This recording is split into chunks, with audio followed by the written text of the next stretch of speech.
चलिए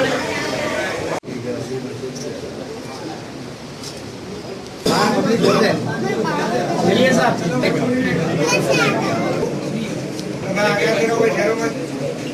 चलिए आगे बढ़िए भाई, आगे बढ़िए भाई, दूसरों को भी मौका दीजिए भाई, दूरी से बढ़ जाए भाई, आगे बढ़िए भाई, चलिए आगे चलिए भाई जाता है।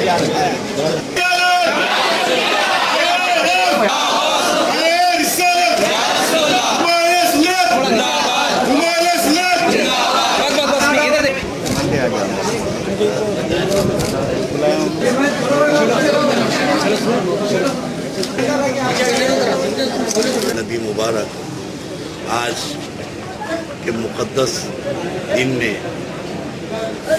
सरज़मीन दक्कन में खानकाही निज़ाम जो सूफ़ीज़्म का निज़ाम है उसकी आवाज़ बनकर एक हफ्तेवारी अखबार ख़तीब दक्कन जो आज से 30 साल पहले निकला करता था तो नागुज़िर हालात की वजह से बंद हो गया था। फिर इंशाअल्लाह अल्हम्दुलिल्लाह अल्लाह के फ़ज़ल से सैयद आले मुस्तफ़ा क़ादरी अली पाशा, सैयद आले रसूल क़ादरी हसनैन पाशा, सैयद आले मोहम्मद क़ादरी, एडवोकेट शफ़क़त पाशा, इनकी अंधिक कोशिशों से फिर ये अखबार निकला है। इसका मकसद मुल्क में यकजहती, अमन और शांति कायम करना है।